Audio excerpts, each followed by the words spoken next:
Not a peep. Not from anybody. There's been no clear objective stated. There is certainly no plan to win the peace. Wasn't that it? We might win the war, but can you win the peace? Nothing. In fact, it appears injecting ourselves into a deadly civil war between a dictator and terrorist would only make things even more unstable.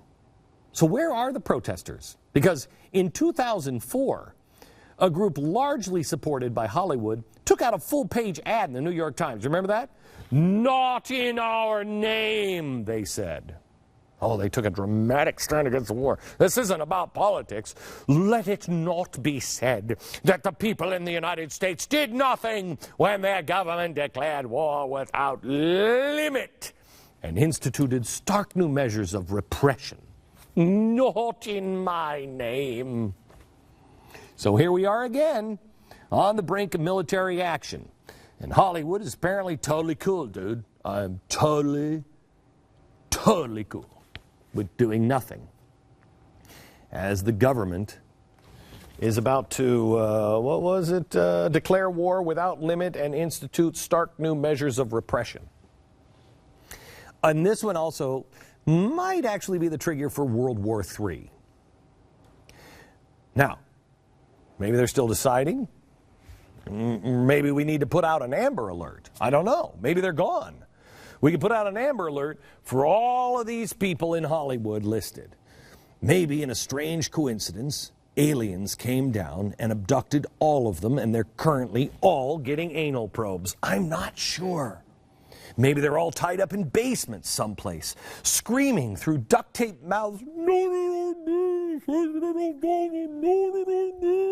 I don't know. It could be the abduction thing, or just plain old hypocrisy and politics. I'm going to go out on a limb and say it's not the anal probe thing, although many in Hollywood may be having anal probes anyway just for the heck of it. I think it's hypocrisy. I mean, we couldn't turn on the news in 2003 without seeing one of the countless over-the-top anti-war demonstrators who were helped along by the likes of Danny Glover and Tim Robbins, Jane Fonda, Sean Penn, Susan Sarandon, all of those guys just going down the streets, you know. I love her. She was going down the street wearing a, what would Jesus bomb t-shirt. That is so rad. Michael Moore scolded George W. Bush at the Oscars. They are here in solidarity with me because we like nonfiction. We like nonfiction, and we live in fictitious times. We live in a time where we have fictitious election results that elects a fictitious president. We live in a time where we have a man sending us to war for fictitious reasons, whether it's the fictition of duct tape or the fictitious of orange alerts. We are against this war, Mr. Bush. Shame on you, Mr. Bush. Shame on you. I love that. Shame on you. By the way, have you seen our new movie about Woodrow Wilson who got us into World War I? Of course, then there was Sean Penn who said this. I think that, until there is evidence, which is, again, a rule of law concept, until there is evidence of a real immediate threat to this country by Iraq, that it is patently immoral for us to attack. I wish I had a cigarette so I could be as cool as him. I just think without evidence, it is just immoral. Now, I'm not going to say anything like this. I'll be too busy filming a movie or something if a guy on my side, who is clearly a Marxist, does it. We'll just try to forget that I ever said this. Today, you're not going to see these things. You're not going to see the opposition to President Obama. No. Who is it again making things about politics? Sean Penn, where are you? You haven't said anything. Susan Sarandon isn't in the street, braless, with her T-shirt. What did Jesus do? But she did send a couple of tweets out, and they were about Syria. One, looking for alternatives, and another one generically calling for the end of the crisis with no specific mention of this administration. But then she just moved on to sticking a fork back in hunger.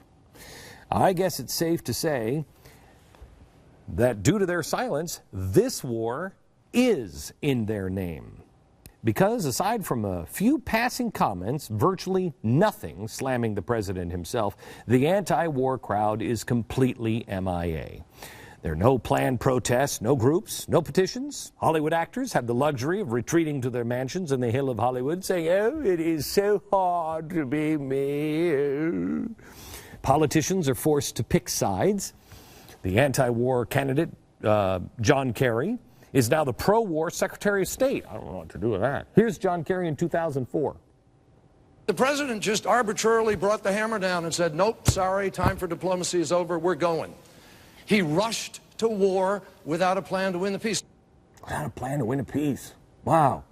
We need a plan. That's what he's arguing here. We need a plan. A global test before bombing.